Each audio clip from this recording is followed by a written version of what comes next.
Fala pessoal, sou o professor Oswaldo e estamos de volta, para complementar a nossa aula sobre gerência do cronograma. Então, para a nossa parte 2 da videoaula sobre gerência do cronograma da nossa disciplina de gerência de projetos de software. Bem pessoal, já tinha adiantado para vocês na videoaula passada, o cronograma ele diz respeito ao término pontual do projeto, ou seja, você tem um tempo para a realização do seu projeto. Então, é como você vai se organizar para fazer todas as entregas pontualmente, atendendo a todos os critérios dessas entregas e, ao final, entregar um projeto de sucesso, inclusive cumprindo o prazo estabelecido em contrato para a realização do seu projeto. É importante esclarecer, pessoal, que quando a gente está planejando o nosso cronograma, você sabe que você tem aquele prazo do projeto, mas que você não deve deixar as coisas chegarem nos limites, Por isso que a gente trabalha essa questão de prazo. Inclusive, a gente tem uma técnica que a gente vai falar, que é a técnica do caminho crítico, já pensando nisso, no tempo limite do seu projeto.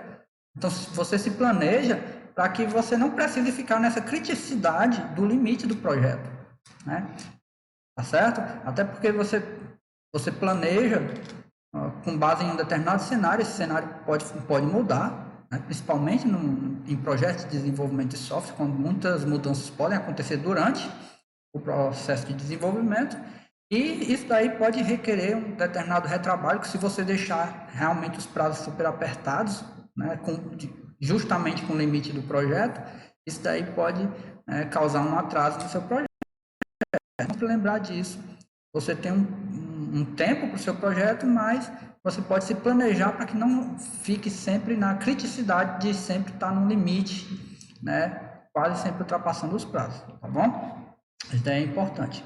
Claro, tem toda a questão de planejamento para isso acontecer, tá bom?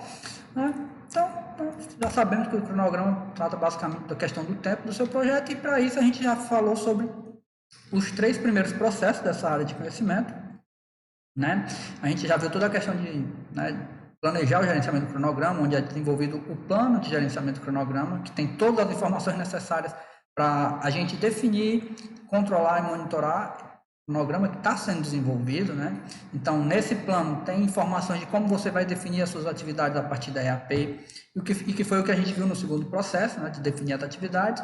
Da mesma forma, no plano dá informações de como sequenciar essas atividades a partir da lista de atividades definidas no segundo processo.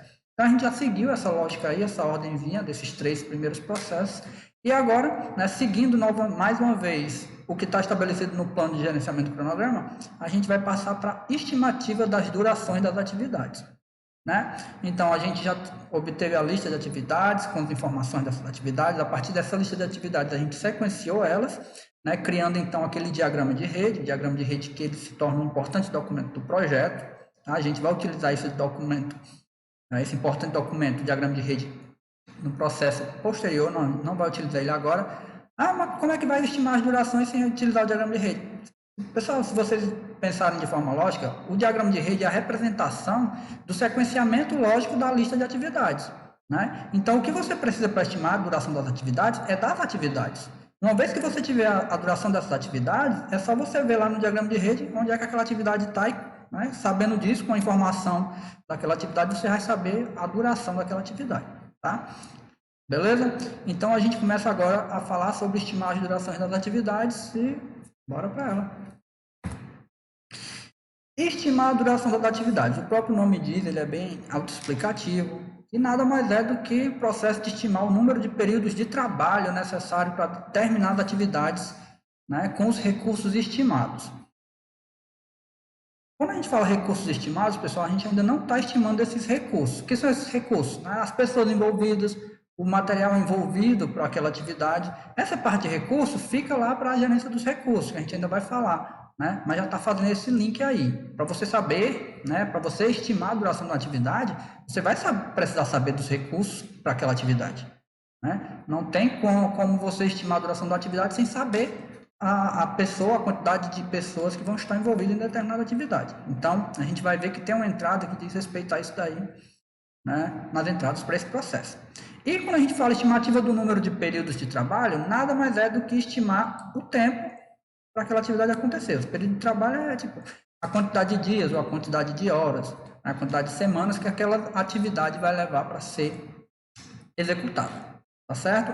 E um outro detalhe importante, quando a gente fala em estimativa, pessoal, eu gosto muito de ressaltar essa questão da estimativa.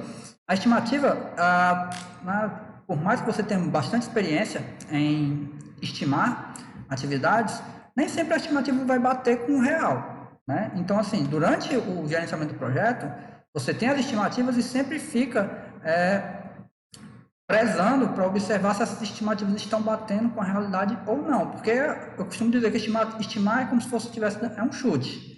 É claro que você pode ter várias referências para dar esse chute, né? Mas estimar é isso, você vai dizer, determinada atividade, o desenvolvedor diz para você como gerente, né? Vou levar 3 dias para codificar essa quantidade de classes. Só que, durante o desenvolvimento dessas classes, pode ser que elas tenham se tornado um pouco mais complexas do que tinha se pensado no momento da estimativa. E aí essa estimativa ela pode sofrer alteração, para mais ou para menos. Tá? Então, estimativa, fique sabendo, né? Você vai estimar, vai tentar acertar, né, o prazo, o tempo para aquela atividade acontecer. Pode ser que tenham variações, né? Então, é importante que você já tenha em mente isso. Claro que não é por saber que por ser uma estimativa você vai chutar 100 horas ou 5 horas, sem saber o nível de dificuldade. Por quê? O que está em jogo é o projeto que você está gerenciando, tá certo? Então, tem informações que você vai refinar, que você vai analisar, que você vai processar para poder tentar dar a melhor estimativa possível para seguir com o seu projeto, né? Dito isso, bora partir então para estimar as durações. Temos aqui como entradas o plano de gerenciamento do projeto. Esse plano de gerenciamento do projeto, a gente vai utilizar o plano de gerenciamento do cronograma, como eu já tinha adiantado para vocês. Alguns documentos do projeto, que daqui a pouco eu falo mais sobre eles, né? Fatores ambientais e ativos de processos organizacionais. Além de que a gente tem algumas ferramentas e técnicas que a gente vai falar pela primeira vez, a gente não tinha falado até então. E como saídas, né, já que a gente está estimando as durações, pessoal, a gente vai ter as estimativas das durações e o que deu respaldo para tomar aquelas estimativas, no caso das bases dessas estimativas. É um processo de planejamento, como eu já tinha adiantado para vocês, né? A maior parte dos processos do cronograma são de planejamento, devido à importância de se planejar bem esse cronograma. E o principal benefício, fornecer a quantidade de tempo necessária para concluir cada atividade do seu projeto, né? Cada atividade daquela lista que foi estabelecida anteriormente, né? E que a gente vai ver de novo aqui, porque é uma entrada importante. Estão conseguindo ligar aí? Então vamos lá, falar das entradas, né? Com o plano de gerenciamento do projeto, já tinha falado anteriormente, o plano de gerenciamento do cronograma vai ter importância e a linha de base do escopo, você já imagina por quê, né? O escopo está relacionado diretamente às atividades, né? Pela EAP. Documentos do projeto que são importantes para esse processo. Lista de atividades, afinal são elas que vão ser estimadas, né? A lista de atividades de marcos e os atributos dessas atividades. Calendário dos recursos. Esse calendário do recurso é aquele momento, aquele artefato que vem lá da gerência dos recursos, que a gente ainda não falou, certo? Mas na ordem, para você estimar a duração, você já vai ter que ter ele, né? Então, toda a parte do planejamento, isso daí já vai ter sido feito e você vai ter então esse calendário dos recursos. E o que é? Nada mais é do que os recursos que vão estar disponíveis para você durante o projeto. E aí você vai poder alocar eles nas atividades. Tá? Então, tipo, você já sabe que determinada atividade vai ter fulano que vai estar trabalhando 8 horas naquele projeto, ou apenas 4, porque tem pessoas que estão mais envolvidas no projeto, né, full time, e outros que estão só parcialmente, parte do tempo, tá bom? E registro das lições aprendidas também é um documento importante que vai ser utilizado, porque a gente vai ver que muito pode ser utilizado do que a gente já aprendeu em projetos anteriores. Inclusive, tem uma técnica que faz comparações com projetos semelhantes anteriores para ver o que a gente pode utilizar de bom para estimar bem as nossas atividades do projeto atual. Tá certo?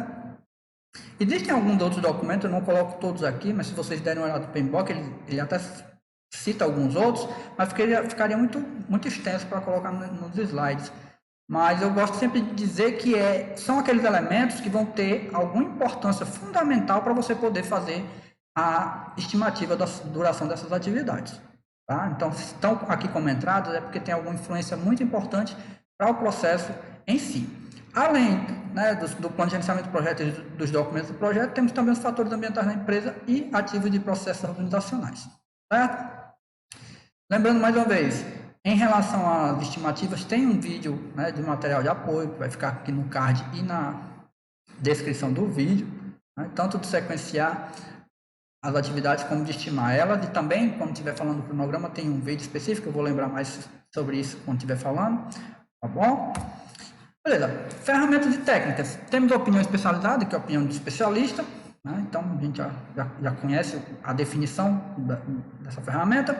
Temos a estimativa análoga. A gente não tinha falado de estimativa análoga, tá? A gente vai falar da primeira vez, ela vai ser importante, a gente vai falar sobre ela novamente posteriormente, quando estiver falando dos custos. Mas assim, estimativa análoga, já que a gente está trabalhando em estimar a duração, ela vai contribuir com isso. E o que é que esse análoga do nome quer dizer? Quer dizer de comparações, fazendo analogias. Mas vamos ver aqui a definição para vocês entenderem. Então, é uma estimativa baseada na verificação de atividades de projetos anteriores, e aqui entra, né, as lições aprendidas, né, que foi falado lá nas entradas. Então, projetos anteriores semelhantes, tá? Isso é um detalhe importante. Você vai comparar projetos semelhantes. Então, tipo, não tem como você comparar, pronto, a gente está desenvolvendo um projeto de software. Vou comparar com um projeto de construção de um condomínio de apartamentos. Não é interessante porque não é uma realidade aproximada. E já que você está procurando estimativas com base em um conhecimento prévio, né, você precisa de coisas que realmente se aproximem. Né? Então, você vai fazer essa comparação com base em projetos semelhantes. Isso é importante porque para essa estimativa funcionar, é importante que tenha essa semelhança. Né? Então, que tenham atividades semelhantes às que estão sendo feitas no projeto atual, para se ter uma noção do tempo gasto. Porque, se você vai desenvolver um software, a fase de implementação demorou uma certa quantidade de tempo, dependendo da quantidade de funcionalidades e módulos daquele sistema. Se você observar em um projeto anterior, que foi mais ou menos a mesma quantidade de fases, né, a mesma quantidade de módulos e funcionalidades, você pode tomar como base, certo? Não quer dizer que tem que ser uma regra. Aconteceu no projeto daquele jeito, vai acontecer agora da mesma forma. Não. Né? Isso é uma ferramenta que você pode utilizar para lhe guiar na estimativa. Não é uma regra que você tenha que utilizar e nem é uma regra que a comparação que você está fazendo vai ser a mesma que vai acontecer atualmente, não. Tá bom? É uma referência que você pode tomar para você. Então, por ser de fácil comparação, porque você só vai estar comparando com o projeto anterior, ela é menos dispendiosa, ou seja, menos custos, né? Vai precisar de menos custos para poder realizar. A estimativa de comparação não vai investir tanto em relação a isso. E consome menos tempo que outras técnicas. Porém, ela também é menos precisa. Até porque, mesmo sendo projetos semelhantes, não quer dizer que vão ser exatamente iguais. Tá? Então, tenham isso em mente. Estimativa análoga é essa comparação. Projetos semelhantes anteriores que você pode utilizar como referência para a estimativa do seu projeto atual. Certo? Usando especificamente a parte das lições aprendidas, né? Aqueles ativos de processos organizacionais, a gente já falou anteriormente. E só frisando mais uma vez, realmente só vai funcionar se os projetos forem realmente similares. Até porque se não forem similares, você já vai perceber a discrepância quando for começar a comparação. Vamos ter claros. Outra estimativa paramétrica. Né? E o que é essa paramétrica aqui? Vem de parâmetros. Então vamos lá. Utilização de um algoritmo para calcular a duração com base em dados históricos e parâmetros do projeto. Então, você vai utilizar de cálculos com base em algumas variáveis para poder chegar numa estimativa. Tá certo? Essa técnica pode produzir altos níveis de exatidão, dependendo da sofisticação e dos dados colocados no modelo. Então, pode envolver muita questão matemática, questão de probabilidade, essas coisas, dependendo do modelo que for utilizado para essa estimativa. Tá? Então, por exemplo, né, um exemplo bem simples até, para você tomar como base o que seriam esses parâmetros levados em consideração num cálculo para atingir essa estimativa. Quantidade de classes codificadas multiplicadas pelas horas de mão de obra gastas em cada classe. Né? Por quê? Você vai estar observando que, vamos lá, vamos ver assim, 4 classes codificadas em 4 horas. Para cada classe foi 1 hora. Aí você pode partir do pressuposto que, se for seguir esse ritmo, né, 4 classes demoraram 4 horas, 8 classes vão demorar 8 horas e assim sucessivamente. Claro que isso é uma estimativa e como eu falei, né, nem todas as classes elas vão ser sempre seguir aquele padrão. Pode ser que isso daí tenha uma variação. Tá? Então, a estimativa paramétrica ela vai levar em conta vários parâmetros. Esses aqui que a gente colocou no exemplo só são dois, a quantidade de classes e o tempo que foi trabalhado nessas classes. Né? Para cálculos mais complexos, pode envolver outros parâmetros, outras variáveis, para te dar estimativas mais exatas.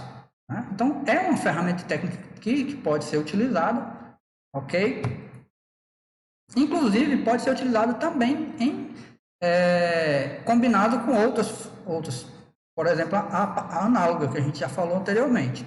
Tá? Então, essas ferramentas, pessoal, elas podem ser utilizadas de forma combinada. Claro que vai dar a questão do tempo, do planejamento e do investimento que tem que ser feito para utilizar elas. Tá bom? Então, estimativas paramétricas podem ser aplicadas em conjunto com outros métodos de estimativa, como eu acabei de falar. Tá certo? Temos também a estimativa de 3 pontos. Estimativa de 3 pontos, eu acho interessante falar dela. Ela não é tão complexa quanto a paramétrica, que envolve vários parâmetros, várias variáveis, até falando de muita questão matemática. Ela tem um cálculo mais simples e se baseia basicamente nos cenários que podem acontecer no seu projeto. Que cenários são esses? Né? O melhor cenário para execução de uma atividade, ou seja, quando aquela atividade que foi planejada para acontecer em determinado tempo, aconteceu em um tempo menor. Então, pronto, estabeleceu as 4 horas, a gente conseguiu fazer aquela atividade em 2 horas, melhor cenário. Né? Aí tem um cenário padrão, que é aquele que foi estimado 4 horas, e ela terminou em 4 horas. Normalmente, ela é realizada em 4 horas, com base até em relatórios históricos. E o pior cenário, estava previsto terminar em 4 horas, mas foi feito em 8. Então, vocês conseguem perceber a diferença dos cenários. Né? O melhor cenário, o pior cenário e o cenário mais provável. Essa estimativa é baseada nesses 3 cenários, por isso que é a estimativa de 3 pontos. Tá? E aí ela tem um cálculozinho bem básico, na realidade, 2 tipos. Com base nesses cenários, a gente tem a distribuição triangular, que é uma média aritmética, e com a distribuição beta, a gente estabelece um peso maior para o cenário mais provável. Por que esse peso maior para o cenário mais provável? Porque é o mais provável de acontecer. Não quer dizer que por ser o mais provável de acontecer, é o que vai acontecer no seu projeto. Né? Isso daí é o mais provável. Por isso tem um peso maior. Tá certo? E aí o cálculo é bem simples. Né? Para a distribuição triangular, você soma todas as durações do cenário e divide por 3. Né? Então, você vai somar o pior cenário 8, com o mais provável 4, com o melhor cenário 2 e vai dividir por 3. Isso vai te dar a estimativa para aquela atividade. No caso da distribuição beta, você vai fazer o quê? Você vai somar o cenário otimista, o cenário pessimista, mais o cenário mais provável, só que com peso 4. Aí você multiplica o cenário mais provável por 4 e divide tudo por 6. E vai te dar também a estimativa daquela atividade. Tá certo? Claro que não é algo trivial, você vai ter que realmente ver atividade por atividade, calcular como é. Normalmente leva quanto tempo para aquela atividade? Se a gente pensar no pior cenário, quanto tempo seria? Isso daí é atividade por atividade. E é o que você vai ter que fazer. Você vai ter que estimar a duração para todas as atividades do seu projeto, lembrando sempre que essas durações devem respeitar ao tempo limite do projeto. Né? Então, se a gente tem 6 meses, a gente não pode planejar a duração das atividades para ter 1 ano de projeto. Você só tem 6 meses de projeto. Isso é um exemplo bem drástico, mas que você não pode esquecer disso. E às vezes a gente está tão intertido falando em estimativa de duração que a gente não, estou falando no âmbito acadêmico, a gente deixa de lado o prazo final do projeto. E não, ele tem que cumprir aquele prazo final. Então, essa estimativa de duração é dentro desse intervalo do projeto. Lembre-se disso. Né? Desde o primeiro dia até o último dia do projeto. Ok? Pronto. Assim, então a gente falou sobre estimativas análogas, com base em comparações, estimativas paramétricas, né, que levam em consideração também dados históricos e algumas variáveis para realizar determinados cálculos, dar uma estimativa mais exata. E tem a estimativa de 3 pontos, e como foi lembrado, você pode fazer uso delas combinadas, se for possível combinar, para tentar ser o mais exato possível, porque como eu falei, estimativa, a gente tenta acertar, mas pode ser que tenha essa variação. Por isso que a gente deve considerar os melhores cenários, os piores cenários e os mais prováveis. Tá bom? Estimativa de 3 pontos aí para vocês. Outra técnica, estimativa bottom-up. Bottom-up, pessoal, do inglês, né, de baixo para cima. E o que é que isso quer dizer? Isso vai mostrar para você, mais especificamente, a estimativa da duração do projeto. Uma vez que você está estimando a duração das atividades, essas atividades estão no nível mais inferior. Vamos pensar na EAP, então. Vou mostrar aqui ela para vocês. Vamos pensar que aqui embaixo estão todas as atividades, né? A gente tinha os pacotes de trabalho e aí eles foram quebrados em atividades. E aí a lógica dessa estimativa bottom-up é qual? Que a partir das atividades, pronto, essas atividades compõem esse pacote de trabalho, por exemplo, tá? A partir dessas atividades, eu sei quanto vai de tempo ter esse pacote de trabalho para ser desenvolvido. E assim eu vou subindo e vou agregando até ter o tempo final para o projeto como um todo. Tá? À medida que eu vou estimando a duração das atividades, eu posso ir vendo quanto é que vai custar a duração para cada pacote, né? E somando todos os pacotes, a duração do projeto como um todo. Né? Então, aqui, cada uma essa atividade aqui, essa primeira, levou 2 horas, a segunda 4, para esse pacote de trabalho aqui, 6 horas. Né? Agregando esse com esse daqui, mais 4, aqui 6, mais 4, 10, pronto. Para essa fase aqui, vão levar 10 horas, isso no exemplo hipotético.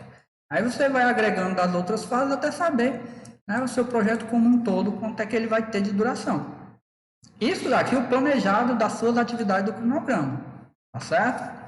Então, método para a duração do projeto pela agregação das estimativas dos componentes da EAP, aqueles componentes mais baixo nível, né, no caso do pacote de trabalho que foi quebrado naquela lista de atividades.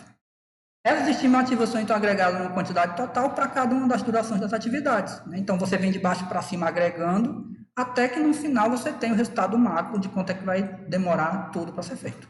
Tanto as fases quanto o projeto como um todo. Tá? É simples, dá para você ir fazendo isso toda vez que você estimar a duração das suas atividades, dá para você ir fazendo acompanhamento do tempo de duração do seu projeto, respeitando sempre o limite do seu projeto. Isso é interessante para ter essa visão do tempo do seu projeto. Outra ferramenta técnica, né, que você pode utilizar, né, no momento da sua estimativa, tá? São as técnicas para análise de dados. Né? Técnicas de análise de dados que podem ser usadas nesse processo como sugestão, 2 delas, análise de alternativas e análise de reservas. Tá? Vou até frisar aqui a análise de reservas, que eu vou falar um pouquinho mais sobre ela. Análise de alternativas, usada para comparar diferentes níveis de capacidade ou habilidade dos seus recursos. Né? E isso daqui pode ser o diferencial entre terminar mais cedo ou mais tarde, uma determinada atividade. Técnica de compressão do cronograma, a gente vai falar dela posteriormente. Ferramentas que podem ser utilizadas para fazer as estimativas, as ferramentas podem ser manuais, automatizadas. Alugar ou comprar em relação aos recursos. E também a gente vai fazer... É assim, quando você está executando a atividade do seu projeto, pode chegar um momento onde você vai decidir entre adquirir alguma coisa, fazer essa coisa, sem ter que comprar ou fazer dentro do próprio projeto, ou se você pode alugar essa coisa. Claro que isso daí depende do tipo de projeto. Quando a gente estiver lá na gerência dos recursos, isso daí vai ficar bem mais claro para vocês.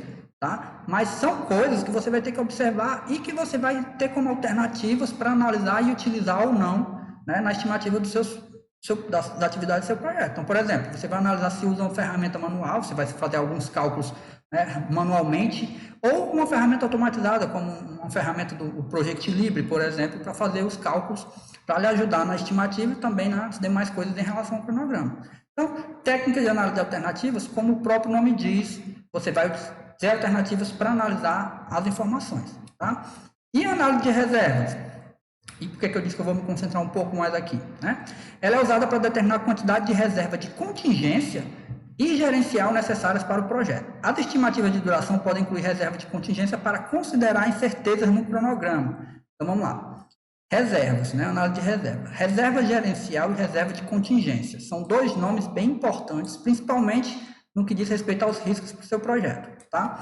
Essas reservas, pessoal, é aquilo que a gente tem guardado e que pode ser utilizado caso alguma coisa que não estava prevista aconteça. E a gente vai ver que existe uma diferença de reserva de contingência e reserva gerencial. A gente vai falar mais sobre isso quando estiver falando da gerência dos custos. Né? Mas, basicamente, você se planeja, pronto, uma atividade, ela estava estabelecida para acontecer, no máximo, em 3 dias. 3 dias considerando um dia útil de 8 horas. Só que aconteceu de que teve algum problema, né? E esses problemas são riscos que podem acontecer durante o seu projeto, ou a funcionalidade estava sendo codificada se tornou muito problemática, ou algum equipamento falhou, ou algum recurso adoeceu. Isso tem que ser levado em consideração para se pensar nessas reservas. Então, você vai ver, ó, foi muito bem planejado para que, caso acontecesse um risco desse nível, a gente pudesse considerar dar 1 ou 2 dias a mais para se concluir aquelas atividades. Então, isso é a reserva. É aquilo que a gente tem guardado, aquilo que a gente tem reservado para utilizar no momento necessário. Né? Não é torto e à direita, é realmente se for necessário. E isso é importante porque vai influenciar tanto na questão do cronograma como dos custos, que a gente vai falar, né, na próxima área de conhecimento. Então, a reserva de contingência é aquela reserva que o gerente de projeto ele pode utilizar à medida que for necessário, né? Se acontecer um risco desse nível, ele pode, né, de acordo com o que está planejado dentro do seu cronograma, utilizar aquela reserva, né? Ou não utilizar e deixar para um momento posterior. E tem a reserva gerencial, que não fica a critério do cliente, do gerente, ele tem que pedir autorização de um superior para utilizar ela. Como eu falei, a gente fala mais sobre essas reservas posteriormente, mas aqui é que você tem que ficar sabendo. Né? Você vai ter que analisar suas reservas para saber se pode usar. Porque se você não tem mais reservas, o projeto já está no limite, as suas reservas já acabaram, e aí, o que é que vai ser feito? É por isso, né, reforçando mais uma vez, um bom planejamento do cronograma, né, pensando-se nos riscos que podem acontecer, quantidades estimativas bem mais precisas em relação a se você não estivesse levando em consideração os riscos que podem acontecer dentro do seu projeto. E aí é falando de cronograma, falando de custo de recursos, já falando de riscos, porque está tudo integrado e isso é a vida, né, do gerenciamento de projeto, tá? Beleza? Isso daí, então, pessoal, algumas técnicas de análise de dados, né, que você vai poder utilizar para levar em consideração para suas estimativas das durações das atividades. Temos também técnicas de tomada de decisões e reuniões que podem ser utilizadas nesse processo para poder gerar essas estimativas, tá bom? E como saída a gente chega nela, né? Não seria justo falar de estimar as durações se não tivesse as estimativas no final. Então temos aqui as nossas estimativas com base naquelas técnicas que foram utilizadas analisando aquelas entradas. Então temos aqui, né, nada mais do que a quantidade de tempo para cada atividade da lista de atividades. Lindamente, né? Agora, além da lista do sequenciamento, a gente tem a duração delas. Então, as estimativas de duração não incluem nenhuma antecipação ou espera. Lembram quando a gente falou de antecipação ou espera? Ou a gente começa antes uma atividade ou espera para começar depois? As estimativas não levam em consideração essas antecipações e espera não, viu? Então, muito cuidado quando você estiver, né, planejando para fazer antecipação ou espera, porque as estimativas não levam em consideração elas. Né? Por isso que é importante ter isso em mente, pois, né, em alguns casos, isso pode ser riscos dentro do seu projeto. Essas estimativas podem ser baseadas naquelas informações que estão no plano de gerenciamento do cronograma, né? A duração, né? Essa duração, se vai ser em horas, em dias ou semanas, dependendo da atividade, ok? E também dependendo do que foi estabelecido, né? O projeto vai se desenvolver full time na semana, então são 5 dias úteis, 8 dias por semana, 8 horas por semana. Semana não, 8 horas por dia, 8 horas por semana, né? 8 horas por dia, né? Dando uma semana aí de 40 horas. E aí, né, depende de como é que vai ser o seu projeto realmente. Eu falo isso porque tem vários tipos de projetos. Tem projetos que são full time, né, tempo cheio. Tem projetos que são só metade do tempo, porque a outra metade é um outro projeto. E aí depende da organização, como é que está sendo feito isso daí. Então, por exemplo, nessas estimativas, né, podem ter algumas observações, como por exemplo assim, né, a atividade vai demorar 2 semanas e mais ou menos 2 dias, o que indica que a atividade levará pelo menos 8 dias e não mais do que 12. Isso levando em consideração 5 dias úteis, 2 semanas seriam 10 dias, né, indicaria que leva pelo menos 8 dias, porque se ela terminar no melhor cenário, termina 2 dias antes, ou no pior cenário, termina 2 dias depois, dando 12 dias. Ou pode trabalhar também com probabilidade de 15% de exceder 3 semanas, o que indica uma probabilidade alta de 85% de que a atividade levará 3 semanas ou menos. Né? Então, lembrando, a gente está trabalhando com estimativas. É assim que as estimativas vão estar, né, quando você tiver o resultado desse processo. Você vai ter lá as suas atividadezinhas lindas com a estimativa delas acontecerem. Certo? Temos também como saída um complemento das estimativas, que são as bases das estimativas. Né? A documentação que deu apoio para tomar aquelas estimativas. Por exemplo, documentação de como a estimativa foi desenvolvida, né, das premissas que foram adotadas para desenvolver aquela estimativa. Premissas, a gente estava com premissa que a gente vai ter o tempo todo do desenvolvedor disponível para o projeto. Então, ele vai estar 8 horas do dia disponível para aquela atividade. Então, foi tomado com base nessa premissa. Lembrando sempre que premissas devem ser muito bem observadas, que podem ser fonte de riscos. Além disso, documentação de quaisquer restrições conhecidas, identificação do nível de confiança da estimativa final, né? A confiança que você tem naquela estimativa, não, ela realmente está 100% certeira ou não, só tem 50%, ela pode variar aí, ela tem facilidade de variar essa estimativa.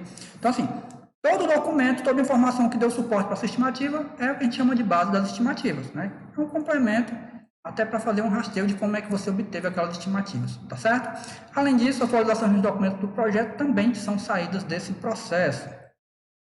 E aí, né, depois de muito falar sobre estimativas, a gente chega até o final desse processo, e aí a gente pode ver que a gente tem um plano de gerenciamento do cronograma, que diz tudo em relação ao cronograma. A partir dele, a gente pode definir as atividades.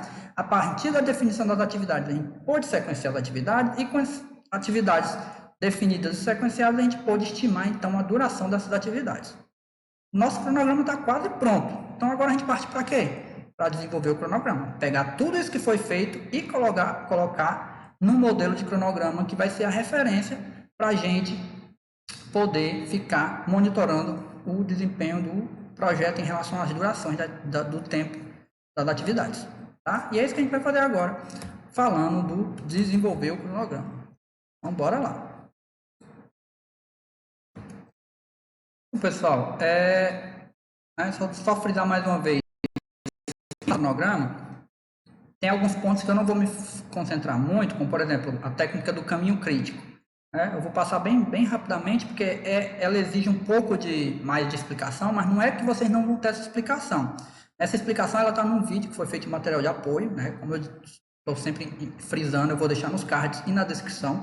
Então, eu realmente recomendo que vocês deem uma olhada, né? Então, num vídeo que fala sobre o cronograma em si, a linha de base do cronograma, fala também da técnica do caminho crítico. Então, por essa informação, por ter esse vídeo complementar, eu não vou colocar toda essa informação aqui, porque senão ia se estender bastante, tá bom? Então, recomendo que, além dessa videoaula, dê uma conferida aí nos vídeos de material de apoio, que aí complementa bastante o seu conteúdo, tá certo? Então, vamos lá. Desenvolver o cronograma nada mais é do que o processo de análise das sequências das atividades, né, do sequenciamento das atividades por meio do diagrama de rede. Então, o diagrama de rede chega aqui como uma entrada importante. As durações que foram obtidas com as estimativas, os recursos necessários, oriundos lá da gerência dos recursos, e as restrições visando criar um modelo do cronograma do projeto. O modelo, né, é aquela parte que vai ficar visível de forma gráfica, seja desenhada ou textual, para quem vai precisar acompanhar o cronograma e saber, né, a duração de cada atividade do começo ao fim do seu projeto. Então, a gente estava meio que desde o começo pegando cada uma das partezinhas pequenas para colocar no todo, que é o cronograma, que a gente está desenvolvendo agora. Temos ferramentas, entradas, ferramentas técnicas e saídas. Esse processo também é de planejamento, né? É o último dos 5 de planejamento da gerência do cronograma, né? E ele tem como principal benefício geração de um modelo de cronograma com datas planejadas para a conclusão das atividades do projeto, né? Então, inclusive, quando chegar nas saídas, que vai mostrar o cronograma especificamente, aí vai ter exemplos para vocês verem, né, esse cronograma em si. Então, temos algumas entradas bem conhecidas, ferramentas técnicas e saídas. Algumas ferramentas e técnicas, né, a gente já falou anteriormente, mas algumas outras não falou, vai aprofundar mais. Tá bom? Então, bora lá. Vamos se prender muito aqui só para mostrar realmente as dimensões do processo e falar no momento apropriado. Como entradas, pessoal, eu não vou me alongar muito, porque a gente já tem falado bastante sobre cada um desses elementos.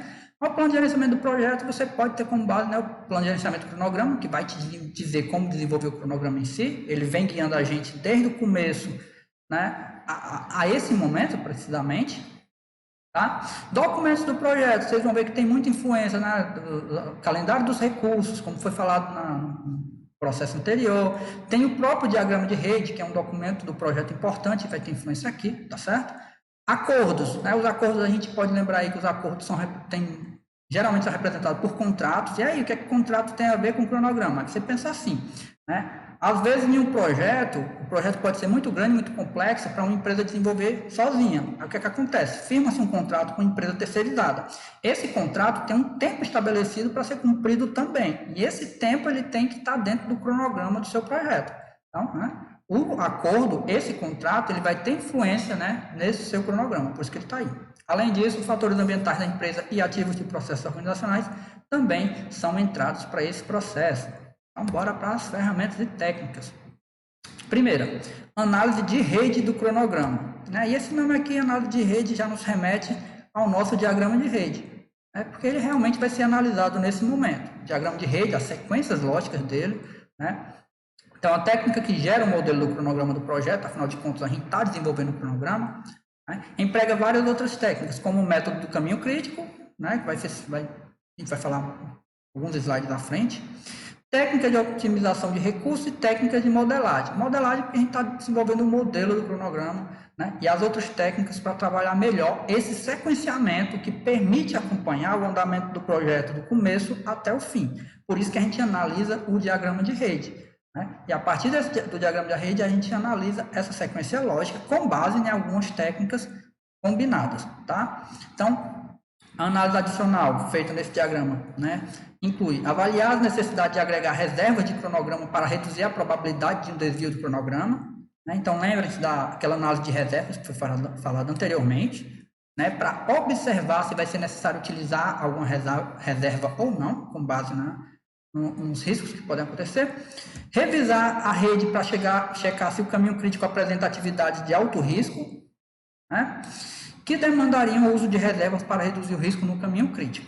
Então, no caminho crítico, você pode identificar algumas atividades que poderiam demandar essa utilização das reservas ou não. Até porque o caminho crítico, como o próprio nome diz, é o caminho crítico que vocês vão ver que é o caminho que basicamente dita o tamanho do seu projeto. Aquele caminho traçado pelo caminho crítico é o maior tempo que o seu projeto pode acontecer. Além disso, o projeto está atrasando. Tá? Mas isso é falado melhor posteriormente. Tá certo? Então, análise de rede do cronograma, você vai analisar o diagrama de rede, as sequências lógicas, e esses diversos aspectos informados aqui para já ir moldando o seu modelo de cronograma. Método do caminho crítico.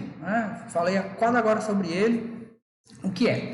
É a sequência de atividades. Essa sequência de atividades a gente chama de caminho, porque se você vê lá no diagrama de rede traçado, o retângulo, a seta ligando os vários retângulos até o final, você vê que aquilo é um caminho que vai ser seguido. Não é que pode ser seguido, ele vai ser seguido. Todas as atividades do seu projeto têm que acontecer.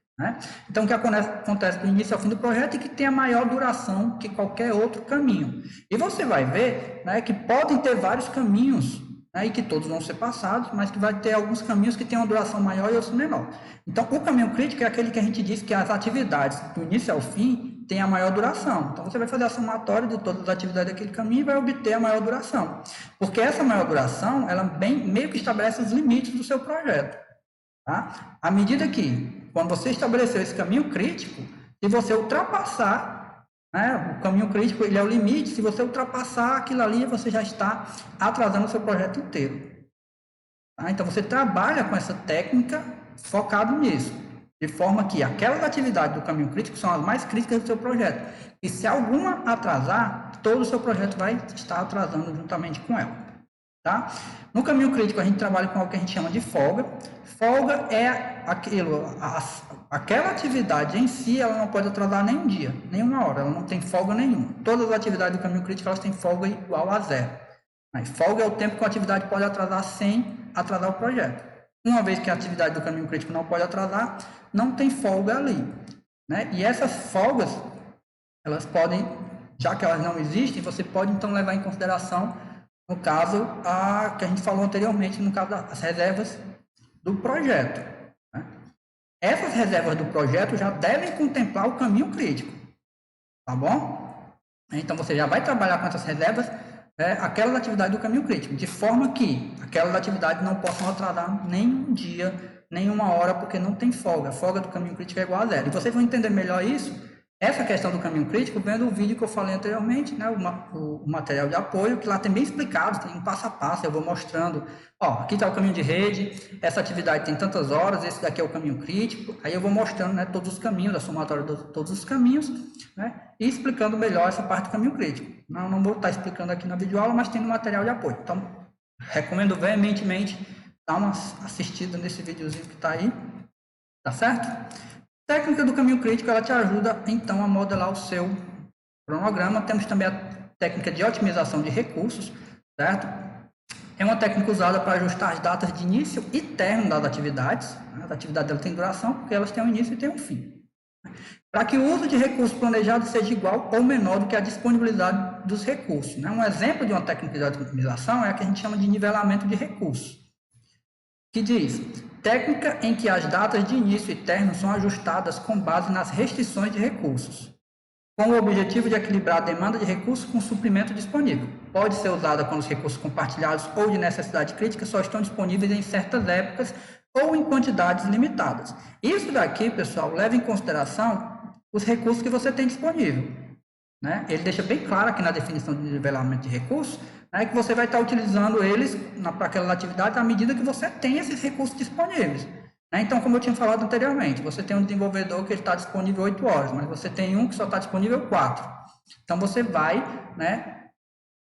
tentar colocar aí no seu cronograma, ajustar esse cronograma com base que você consiga ter o maior aproveitamento da utilização desses recursos. E aí você vai ficar de olho no calendário de disponibilidade desses recursos, o calendário de recursos, para colocar eles nas atividades bem, realmente a estratégia, Você vai ver a melhor estratégia para poder extrair daqueles recursos, no momento que eles podem, o necessário para eles poderem executar as atividades.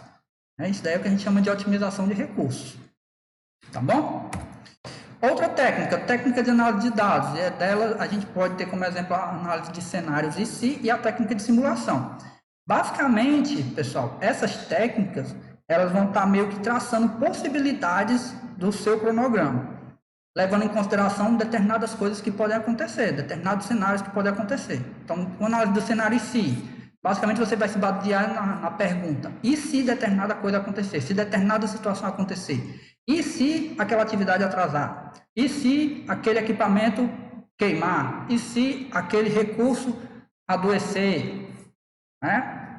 Porque o recurso não escolhe adoecer. Isso daí não fica previsto no calendário de recursos.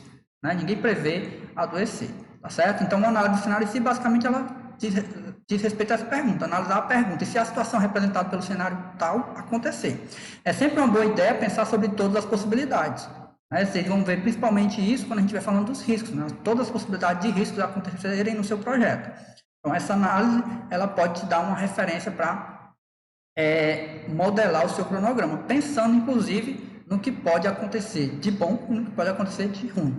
Tá certo? E a técnica de simulação, essa é uma técnica mais complexa, ela mexe com muita questão de probabilidade e estatística, tem até softwares que trabalham com isso, para modelar os efeitos combinados de riscos. E se você observar tanto a análise de cenário quanto a de simulação, ela trabalha com essa questão dos riscos, cenários que podem acontecer. E esses riscos podem ser positivos ou negativos, podendo fazer que seu cronograma tenda a ter um atraso ou um adiantamento.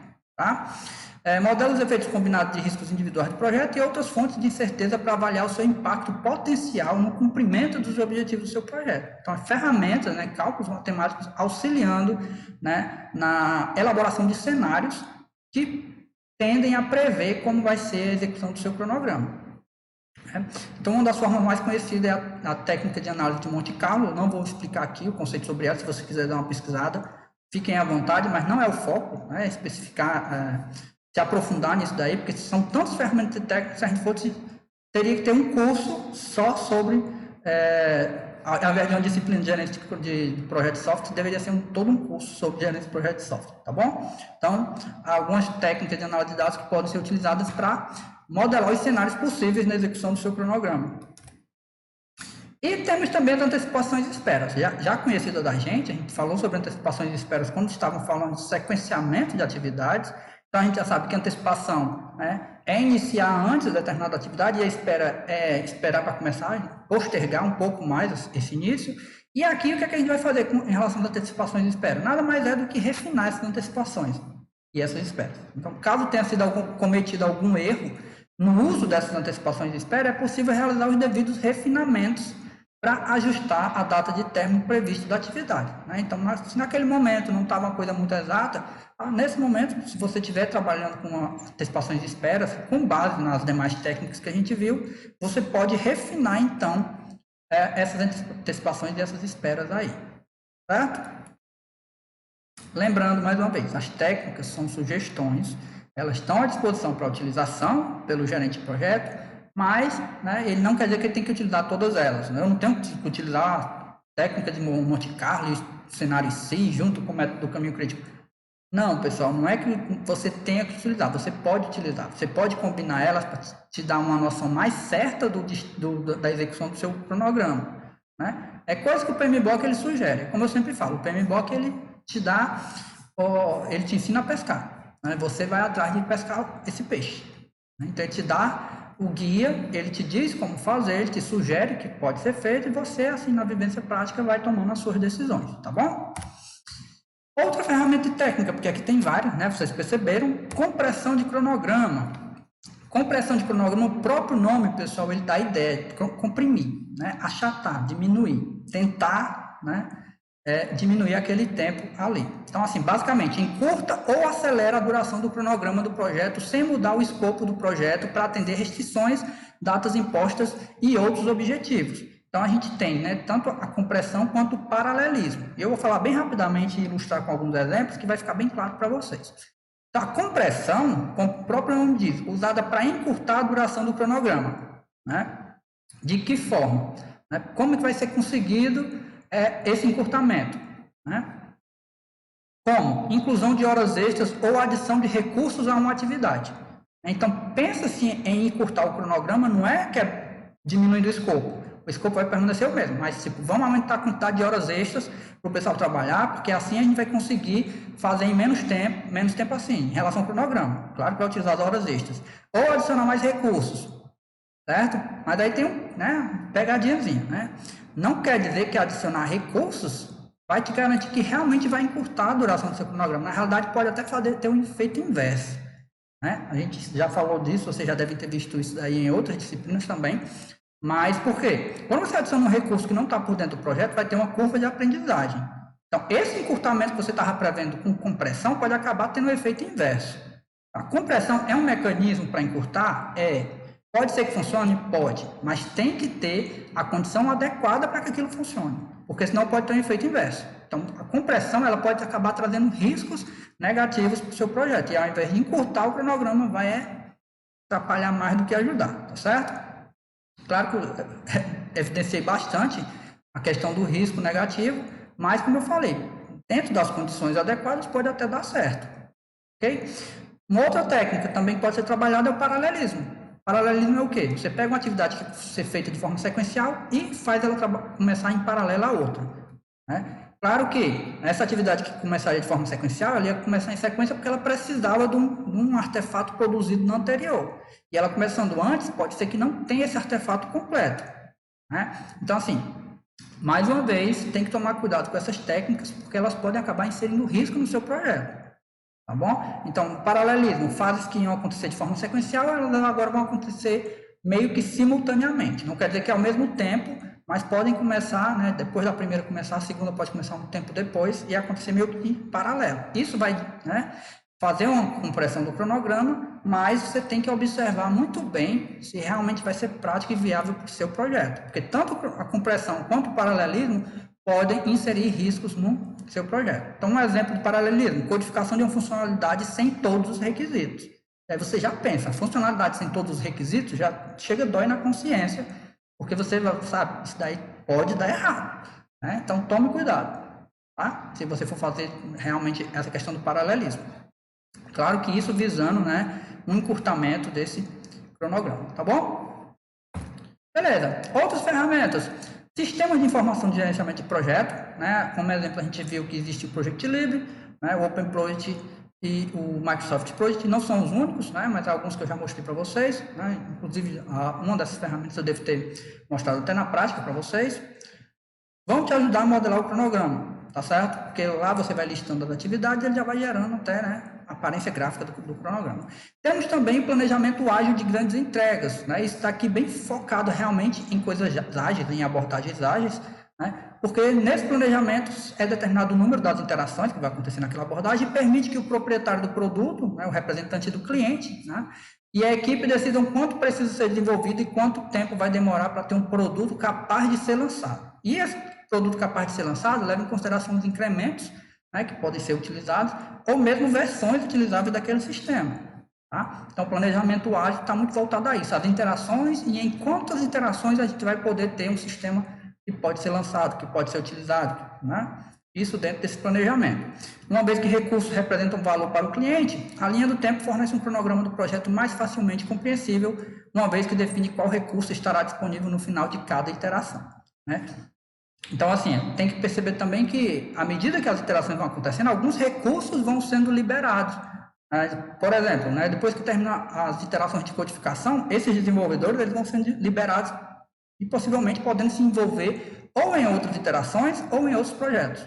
Né? Então, esse planejamento em ágil de grandes entregas foca muito nessa questão do ágil, isso que vai ser entregue, né, nessas iterações. E aí, depois de tantas ferramentas técnicas, tá?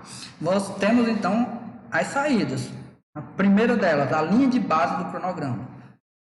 A segunda das linhas de base que a gente está conhecendo, são 3, a gente já falou sobre a linha de base do escopo, a gente fala agora sobre a linha de base do cronograma, que nada mais é do que a versão aprovada de um modelo de cronograma. Né? Esse modelo de cronograma que vai ser a base para você fazer as comparações no monitoramento e controle. Você vai ficar observando o que foi planejado para que a linha de base deve seguir e o que está acontecendo na real. Né? Então, esse modelo de cronograma vai ser importante para isso. Lembrando mais uma vez, a linha de base é um importante componente do plano de gerenciamento do projeto e que só pode ser alterado mediante o processo de controle integrado de mudança, onde foi verificado que a linha de base tem que mudar. Então, vai ser solicitada uma mudança, isso a gente vai ver no próximo processo que a gente vai falar, tá certo? Ok, linha de base é a versão aprovada do modelo de cronograma. E que modelo de cronograma? É o que a gente vai falar agora. O cronograma do projeto, né? A gente já veio montando ele parte a parte para chegar nesse momento, né, com as análises necessárias, ter um modelo de cronograma que vai ser seguido, né, e vai ser realmente comparado o que está lá com o que está acontecendo na real, caso precise ser feita alguma mudança. Então, o cronograma do projeto pode ser apresentado de forma resumida ou detalhada, dependendo das visões que precisam ser observadas, e pode ser utilizado um desses seguintes formatos: gráfico de barras, gráfico de marcos ou diagrama de rede do cronograma.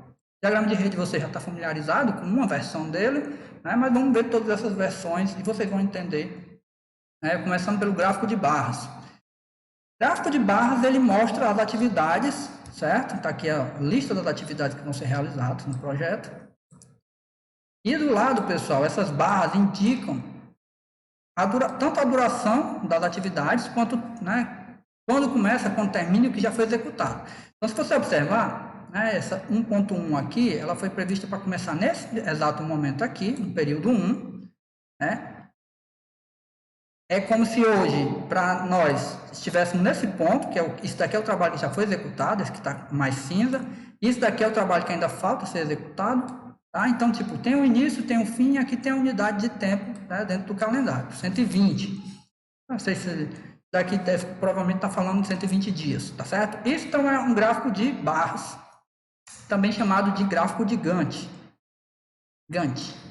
Né? Então, é um gráfico onde as barras representam as atividades, mostram as datas de início e conclusão das atividades, além das durações esperadas. Aqui é o início, aqui é o fim previsto para aquela atividade, aqui o tempo previsto para a duração. Essa parte mais cinza é o que já foi realizado dentro daquela atividade, e essa parte branca é o que falta ser realizado. Mesma coisa vale para essas outras aqui. Tá? Essa daqui ainda vai começar, essa já foi terminada, tá certo? Isso é o gráfico de barras, né? Mostra as atividades, né? Dá a ideia de início, de fim e a duração delas. Temos os gráficos de marcos, tá? É bem parecido com o de barras, só que ele não mostra, porque os marcos em si, eles não têm uma duração, porque eles só marcam um momento importante. Né? Então, se você olhar aqui, a unidade de calendário, ou seja, o tempo daquele marco é 0. Por quê? Aquilo só marca um momento, não é uma atividade acontecendo. Geralmente esse marco é o quê? Início de determinada atividade. Ó, essa aqui, desenvolver entrega do produto Z, né, aqui no começo do período 1. Se você observar, isso daqui está marcando o início daquela atividade. Mesma coisa, aqui está começando, marcando ou o início ou o final, então, tipo, momentos importantes do seu cronograma podem ser representados pelos marcos. Né? Esses pontos específicos, lembrando, os marcos eles não têm duração porque eles marcam um momento específico. Tá certo?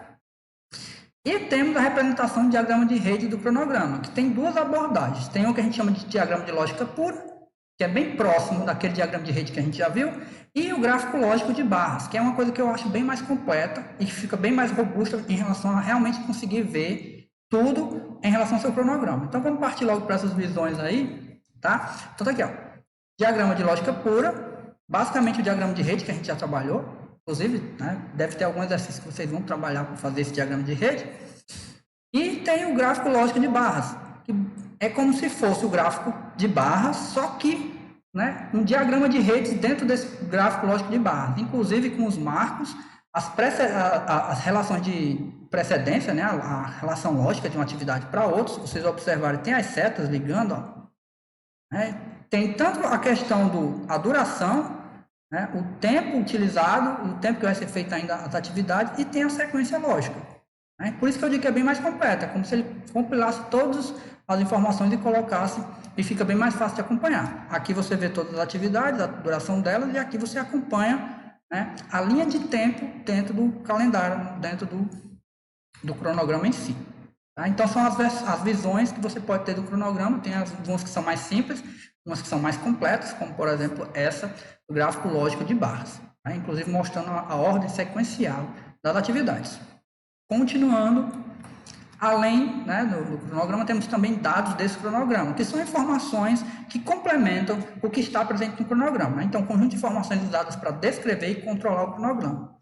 Inclui pelo menos os marcos do cronograma, as atividades, os atributos e a documentação de premissas e restrições. Podem incluir também requisitos de recursos, alocação de contingência, dentre outras informações.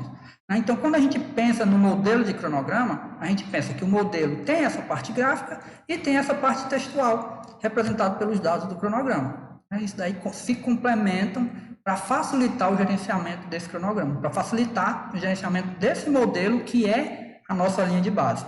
Né, que é a linha de base do cronograma que a gente vai realizar as comparações para ver se está tudo certo no projeto ou se tem algum desvio que precisa ser corrigido.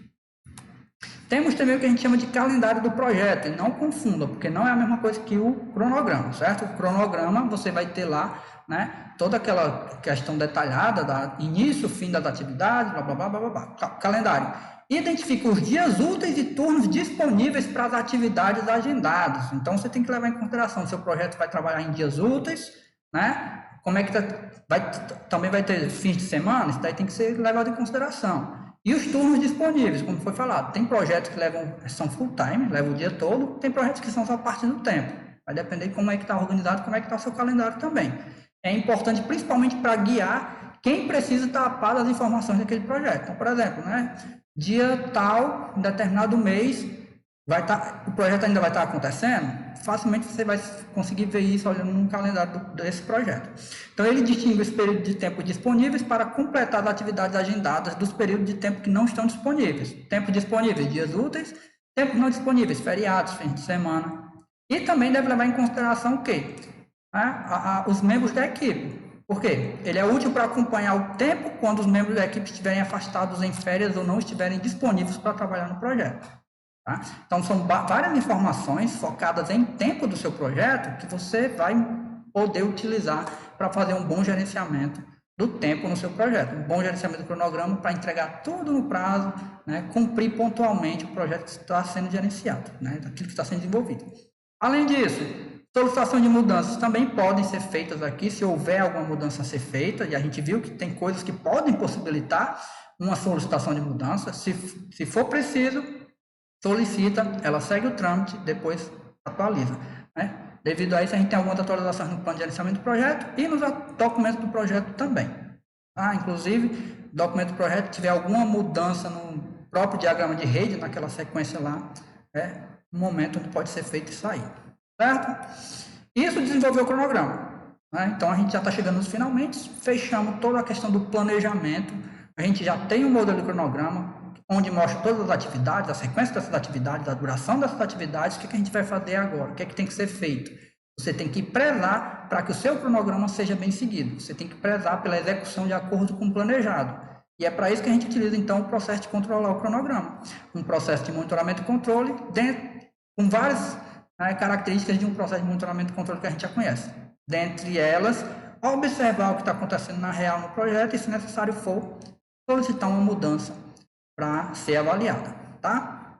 Então, vamos partir agora para controlar o cronograma. que é o processo de monitorar o status do projeto para atualizar o cronograma do projeto e gerenciar mudanças na linha de base do mesmo, se necessário. Então, você vai monitorar o que está acontecendo na real, verificar se está de acordo com o planejado. Se não tiver, você vai tomar ações para controlar o seu projeto, tá? Não é à toa que a gente tem aqui alguns dados de desempenho que vão te dar suporte também para fazer esse acompanhamento. Além desse dado de desempenho, principalmente a linha de base do cronograma, que faz parte do plano de gerenciamento do projeto. Uma importante entrada desse processo. Além das entradas, temos ferramentas e técnicas e também temos algumas saídas, né? Algumas bem comuns de processo de monitoramento e controle. E como eu já falei anteriormente, esse processo é de monitoramento e controle, é o único de monitoramento e controle aqui da gerência do cronograma, os demais eram de planejamento e tem como principal benefício, né, manter a linha de base ao longo de todo o projeto. O que é que a gente chama de manter? A gente observa a linha de base, se ela está seguindo na real o que está na linha de base, tudo bem. Se ela está saindo do planejado, o gerente tem que intervir para controlar, tá certo? E aí tem algumas técnicas que podem ser utilizadas para isso, algumas já bem conhecidas da gente. Vamos lá, pessoal. Como entradas, né? Natural que tenha a linha de base do cronograma, porque é a partir dela que a gente vai ficar fazendo essas comparações, e também, né, o calendário do projeto, assim como o calendário dos recursos, que são documentos do projeto. Todos esses artefatos vão te dar respaldo para fazer esse monitoramento e o determinado controle, se necessário, tá? Dado de desempenho vai te dar informação do seu cronograma, né, normal, né, todo processo de monitoramento de controle tem os dados de desempenho como entrada para poder possibilitar fazer o acompanhamento desse desempenho. Além disso, ativos de processos organizacionais também tem influência aqui. Ferramentas que vão ser utilizadas, que podem ser utilizadas, né? Algumas técnicas de análise de dados, né? Já falamos de todas elas praticamente. Análise do valor agregado, eu tinha até sugerido como leitura para vocês, sugestão de leitura. A gente vai falar sobre o valor agregado na gerência dos custos, vai se aprofundar até. Análise de tendências, análise de variação e análise do cenário em si. Análise do cenário em si a gente viu no processo anterior, né? E se determinada situação acontecer durante o monitoramento do cronograma, é uma das perguntas que você vai mais se focar. E se isso acontecer, né? Então, a tendência é que aquela atividade termine de acordo com o ritmo dela e com os dados de desempenho. Termine no prazo ou a tendência é que ela vai atrasar. E essas técnicas para analisar informações, análise de dados, com base nas entradas desse processo, né? Então, são técnicas que vão te dar respaldo para saber, de acordo com o andamento do projeto, com o desempenho do projeto, está tudo certo, ou não está tudo certo, ou está caminhando para dar tudo certo. Várias possibilidades, né? Então, fique ligado, você como gerente de projeto, tem que observar bastante isso daí. Técnica de método do caminho crítico é uma técnica utilizada para observar as atividades. O caminho crítico é o maior caminho do projeto, foi falado anteriormente para vocês. Sistema de informação de gerenciamento de projeto, ferramentas automatizadas que vão te permitir fazer um melhor acompanhamento, né, automatizadamente. É bem mais fácil que você tivesse que fazer tudo na mão, né? Técnicas de antecipação e espera, foi falado anteriormente. Se você precisar refinar isso daí, né, nesse momento aqui de controlar o cronograma, também compressão do cronograma, foi falado, né, no processo anterior. Então, todas as ferramentas e técnicas a gente já falou anteriormente. Essas que eu deixei em cinza e que eu não dou muitas informações, você pode voltar para o que a gente falou, né, no processo anterior. Tem bastante mais informações sobre elas lá. Mas eu dei uma pincelada aqui para orientar vocês, tá bom? Fiquem ligados nisso daí. E aí a gente caminha para as saídas, né? Como saídas desse processo de controlar o cronograma, a gente tem as informações sobre o desempenho do trabalho, com base nos dados do desempenho que chegaram como entrada, né? Elas foram processadas com aquelas ferramentas técnicas. Então, os indicadores de desempenho de tempo e de prazos calculados por pacote de trabalho são documentados para inclusão nos relatórios de desempenho. Essas informações vão compor esses relatórios, e esses relatórios eles são enviados para as partes interessadas que precisam ser informadas sobre como está o andamento do seu projeto, né? Quanto tempo de duração tem para o projeto acontecer ainda, o que é que já foi feito, quanto já foi gasto de duração e etc. Então, várias informações são compiladas para ser colocadas nesse relatório. O relatório vai comunicar as partes interessadas necessárias. Previsões de cronograma. É uma coisa que meio que, né, previsão, meio sobrenatural. Não, previsões, né, algo bem prático na realidade. Então, nada mais são do que estimativas de condições de eventos futuros com base em informações e no conhecimento disponível no momento da previsão. Então, pessoal, até mesmo com base naquelas análises, né, com base naquelas análises dos dados de desempenho, por exemplo, a gente consegue perceber se a gente está caminhando para uma atividade terminada dentro do prazo ou se ela está caminhando para terminar depois do que foi planejado. Isso é uma forma de prever. A gente está prevendo que aquela atividade está saindo dos eixos, que vai atrasar. Então, a gente já está prevendo que algo vai dar errado. O que a gente vai fazer? Né? Além de documentar isso daí, a gente vai também fazer uma solicitação de mudança, que a gente chega já nelas. São atualizadas, essas previsões são atualizadas e republicadas com base nas informações de desempenho do trabalho, como eu já tinha falado para vocês, fornecidas à medida que o trabalho vai sendo feito, à medida que ele é executado. E se baseia no desempenho passado e no desempenho futuro esperado do projeto. Tá? Previsões, bem lógico, bem, o próprio nome já dá uma ideia. Então, as previsões do que vai acontecer dentro do seu cronograma. E outra saída, solicitação de mudança, é um processo de monitoramento e controle, então tem que ter solicitação de mudança. Né? Se algo está saindo dos eixos, o gerente tem que agir para controlar. E aí, as solicitações de mudanças, todas elas têm que passar pelo processo do controle integrado de mudanças lá da integração. Já falei isso aí para vocês, tenho batido sempre nessa tecla, tá? Então, não esqueçam disso. Esse é um momento que pode ser solicitado uma mudança no cronograma, vai influenciar a linha de base, né? Essa mudança da linha de base é uma atualização no plano de gerenciamento do projeto e também atualizações nos documentos do projeto, né? Que documentos? Diagrama de rede, a lista de atividades, né? Então, o que puder ser impactado por alguma mudança, né? Dentro seja do plano de gerenciamento do projeto ou dos documentos do projeto. Tá? Então, os processos de monitoramento e controle estão sempre aí de olho, né? Para fazerem esse controle aí, tá bom? Com isso, pessoal, a gente encerra então os 6 processos da gerência do cronograma, né? Foi uma aventurinha bem legal, é uma área bem interessante, eu acho bem interessante mesmo, inclusive ensina muito a gerenciar melhor o tempo, e se a gente observar, a gente pode também utilizar no nosso dia a dia, para fazer o gerenciamento do nosso próprio tempo, tá? Então fica a dica aí, sempre frisando, se em algum momento você tiver alguma dúvida, né? Não deixe para escrever sua dúvida no final da videoaula. No momento que você estiver tendo a dúvida, você já anota, certo? Eu sempre tenho dito isso. Você anota a sua dúvida, anota as suas dúvidas, pode ser mais de uma, não tem problema, né? Todas as suas considerações e leva para o nosso momento de discussão, porque assim a gente amadurece ainda mais os conceitos, né? O conteúdo, né? Na sua mente. O objetivo aqui é que você consiga entender bem essas noções, que são bem básicas, claro, porque é uma disciplina, não é todo um curso, mas que te orientem para saber mais sobre o gerenciamento de projetos. Né? Dito isso, pessoal, né, como eu sempre digo, é sempre um prazer estar aqui, né, gravando videoaulas para vocês. Então, até a próxima videoaula. Qualquer coisa, vocês têm nossos canais de comunicação, entre em contato. Beleza? Valeu e até a próxima videoaula. Tchau.